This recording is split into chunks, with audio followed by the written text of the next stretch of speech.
अस्सलाम वालेकुम स्टूडेंट्स, कैसे हैं आप सब। अगर आपने अभी तक मेरे चैनल को सब्सक्राइब नहीं किया तो मेरे चैनल को सब्सक्राइब कर दें और बेल के नोटिफिकेशन को प्रेस कर दें ताकि जो मेरी आने वाली लेटेस्ट वीडियोस हैं वो आप तक पहुंच जाए। आज की जो मेरी वीडियो है इसमें मैं क्वेश्चन नंबर 47 के पार्ट बी को एक्सप्लेन करने लगी हूँ। तो सबसे पहले क्वेश्चन नंबर 47 का जो पार्ट बी है उसकी स्टेटमेंट देख लेते हैं। स्टेटमेंट में क्या लिखा है।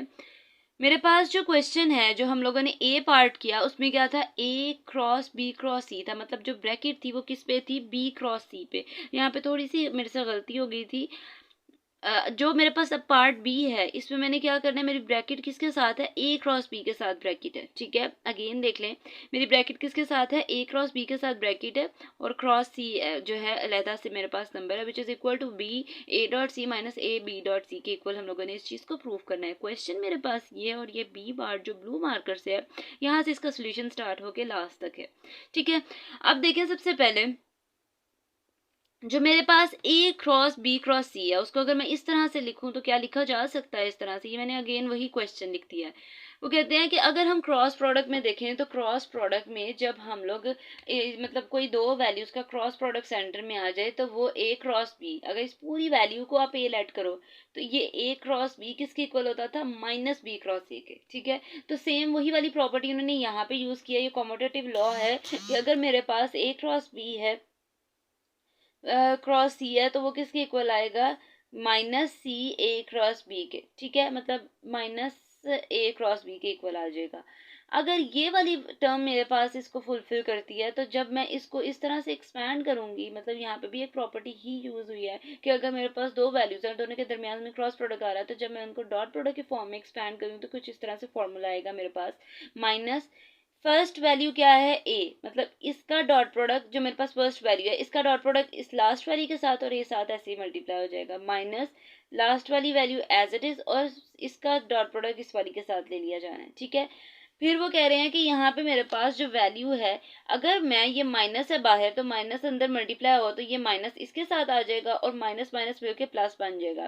तो जब ये वाली वैल्यू प्लस में हो जाएगी तो ये पहले लिख दी जाएगी बी सी डॉट ए लिख लो या फिर ए डॉट सी लिख लो, क्योंकि डॉट प्रोडक्ट में हम इनकी जो है जो वैल्यूज है वो आगे पीछे कर सकते हैं। तो ए डॉट सी कर लें या बी सी डॉट ए कर लें, क्योंकि हम लोगों ने इस चीज़ को प्रूव करना है। इसको प्रूव करने के लिए क्या करूंगी, सी डॉट ए की जगह ए डॉट सी कर दिया जाएगा। ठीक है, माइनस ए और B dot C, C dot B को मैं क्या कर दूंगी, बी डॉट सी कर दूंगी। ठीक है, आगे देखिए, upon replacing A B and C in A by C A and B respectively, क्या कहते हैं कि अगर हम लोग रिप्लेस किया है, अगर इनको रिप्लेस करके भी करें तो भी इसका जो है ये आंसर आ जाएगा। आगे देखें, यहाँ पे इसका क्वेश्चन स्टॉप नहीं हुआ, कुछ आगे उन्होंने फर्दर इसकी एक्सप्लेनेशन लिखी है तो वो देखें।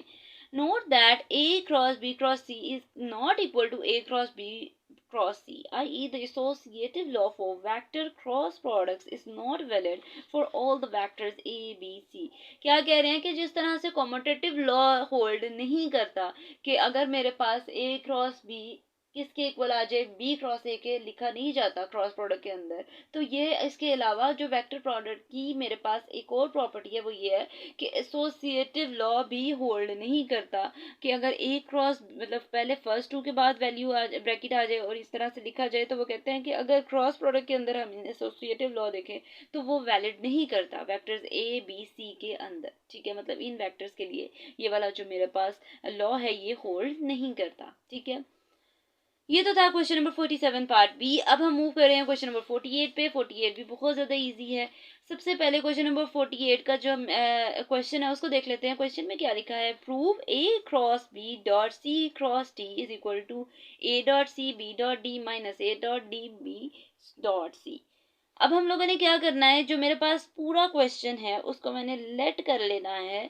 ये मेरे पास है स्केलर ट्रिपल प्रोडक्ट के फॉर्म में। ठीक है, अगर मैं ये वाली वैल्यू लिखी है तो मैं क्या इस ए क्रॉस बी को की जगह एक्स रख सकती हूँ। अगर मैं इस ए क्रॉस बी की जगह एक्स रख लूँ तो यहाँ पे देखिए क्या आ जाएगा, X dot C cross D. जब मैंने X dot C cross D रख लिया ये किसके इक्वल आएगा, पहले देखें, अब ये स्केलर ट्रिपल प्रोडक्ट है, इसको मैंने लिख देना है, पहले इन दोनों के साथ क्रॉस प्रोडक्ट आया, ये इस तरह से लिखा जा सकता है कि पहले इसका इसके साथ क्रॉस प्रोडक्ट आ जाएगा और ये डी के साथ डॉट प्रोडक्ट आ जाएगा, ठीक है। तो मैंने क्या किया, मैंने अभी सिर्फ उसकी जो स्केलर ट्रिपल प्रोडक्ट की प्रॉपर्टी लगाई है कि अगर ये इस तरह से लिखा जा सकता है तो ये इस तरह से भी लिखा जा सकता है। उसके आगे उन्होंने क्या कहा है कि लेट करें, मेरे पास जो x is equal to A cross B है, मतलब मैंने x को ए क्रॉस बी के इक्वल रख लिया। और नेक्स्ट देखें, जब मैंने इसको a क्रॉस b के इक्वल रखा तो कुछ इस तरह से मेरे पास इसके सॉल्यूशंस आएंगे, ये देखें। फिर मैंने क्या किया है कि जो मेरे पास अगर देखूं तो x की वैल्यू क्या थी, जब उन्होंने ये देखें, जो मेरे पास फर्स्ट फॉर्मूला मैंने लेट किया है ना, अगर आप उसको देखें तो x dot A cross C cross D था। x की जगह अगेन मैंने पहले फॉर्मूला, ये चीज़ आपको लर्न करनी पड़ेगी, ठीक है। इस क्वेश्चन को प्रूव करने के लिए ये चीज़ आपको लर्न करनी पड़ेगी, ठीक है। और उसके बाद अगर आप इस क्वेश्चन को देखें तो क्वेश्चन देखे a क्रॉस b की जगह आप x रख लें और ये फॉर्मूला लिख लें। फिर वो कह रहे हैं कि लेट करो x की जगह अब a क्रॉस b, पहले मैंने उसको a क्रॉस b को की जगह x बनाया है और बाद में मैंने उसी की जगह a क्रॉस b की वैल्यू पुट कर दिया। जब मैंने a क्रॉस b की वैल्यू पुट की तो यहाँ पे भी पुट हो जाएगी, यहाँ पे भी पुट हो जाएगी। तो ये देखें आगे मेरे पास कुछ इस तरह से आएगा, ए क्रॉस बी क्रॉस सी। अब ये जब क्रॉस प्रोडक्ट आता है तो इसको मैं फॉर्मूला अगर एक्सपैंड करूं तो फर्स्ट वैल्यू का बी एज इट इज रह जाएगा और इस फर्स्ट का लास्ट के साथ डॉट प्रोडक्ट आ जाएगा, माइनस फिर ये वाली बी जो मेरे पास फर्स्ट वैल्यू है वो एज इट इज रह जाएगी और बी डॉट सी आ जाएगा और साथ डॉट डी हो जाएगा। फिर मैंने क्या करना है, इस वाली के साथ भी d को डॉट मल्टीप्लाई कर देना तो क्या आ जाएगा, b डॉट डी आ जाएगा और इसको भी इसके साथ मल्टीप्लाई करना है तो a डॉट डी आ जाएगा। तो जो चीज़ हम लोगों ने प्रूव करनी थी वो प्रूव हो गई है। सिंपल सा इसका क्वेश्चन है, लास्ट पे आप लिख देंगे हैंस प्रूव।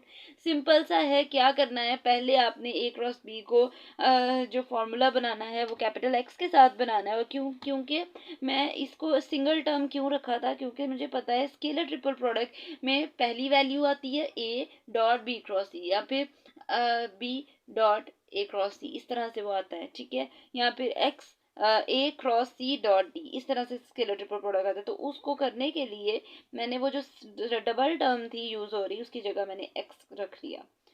ये तो था क्वेश्चन नंबर 48। अब मैं मूव कर रही हूँ क्वेश्चन नंबर 49 पे। 49 भी बहुत ज़्यादा इजी क्वेश्चन है। आप देखें, सबसे पहले लिखा है प्रूव दैट, हम लोगों ने जो मेरे पास सारी वैल्यूज लिखी हुई हैं, अगर आप क्वेश्चन में देखें first value, second and third, कह रहे हैं इन तीनों का अगर सम किया जाए तो वो जीरो के इक्वल है। अब हमें कैसे पता लगेगा कि इन तीनों वैल्यूज को सम करूँ, तो मैं क्या करूँगी, इनके फॉर्मूलाज को एक्सपैंड करूँगी। आगे मैंने लिखा है as we know that A cross B cross C, first value को मल्टीप्लाई कर देना है लास्ट वाली वैल्यू के साथ, तो ये ब्रैकेट में लिखा जाएगा और B as it is, minus first वाली वैल्यू को छोड़, जो मेरे पास लास्ट वाली वैल्यू है उसको बाहर लिख लेना है और इन दोनों को मल्टीप्लाई कर देना है। सिमिलरली क्या करना है, जो मेरे पास जब अब मैंने ये ए क्रॉस बी क्रॉस सी है, जब सेकंड वाली क्या है बी क्रॉस सी क्रॉस है, अगर इसको एक्सपैंड करें तो मैंने क्या बताया था कि फर्स्ट वाली को लास्ट वाली के साथ डॉट प्रोडक्ट लिख लेना है और ये वाली वैल्यू बाहर आ जाएगी। सिमिलरली फिर इस वाली को लास्ट वाली को बाहर लिख लेना, इन दोनों का डॉट प्रोडक्ट आ जाएगा और लास्ट पे भी हम लोगों ने इस तरह से ही फॉर्मूला एक्सपैंड करना है।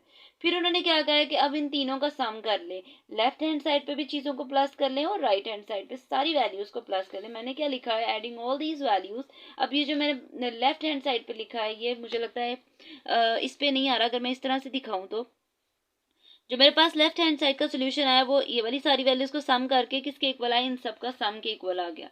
जब मैंने उन सब का सम किया तो ए डॉट सी, देखें ये C dot A B A dot C एस दोनों सेम वैल्यूज, ऑपोजिट साइन है, कैंसिल आउट हो जाएंगे। यहाँ पे भी इसकी कटिंग हो गई और बी डॉट सी वाली वैल्यू जो है बी सी डॉट बी है, इसको मैं बी डॉट सी कर सकती हूँ। तो ये भी सेम वैल्यूज, ऑपोजिट साइन है, कैंसिल आउट हो जाएंगे। फिर मेरे पास इसका जो सबकी वैल्यूज मतलब सारी वैल्यूज एक दूसरे के साथ कैंसिल आउट हो रही हैं, तो मेरे पास इसका आंसर क्या आ जाएगा, जीरो। और लास्ट पे आपने इसके भी, इस क्वेश्चन के भी लास्ट पे आपने लिख देना है हैंस प्रूव्ड।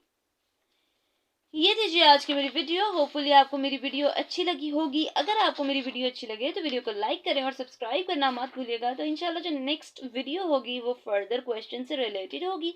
तो तब तक के लिए अल्लाह हाफिज़।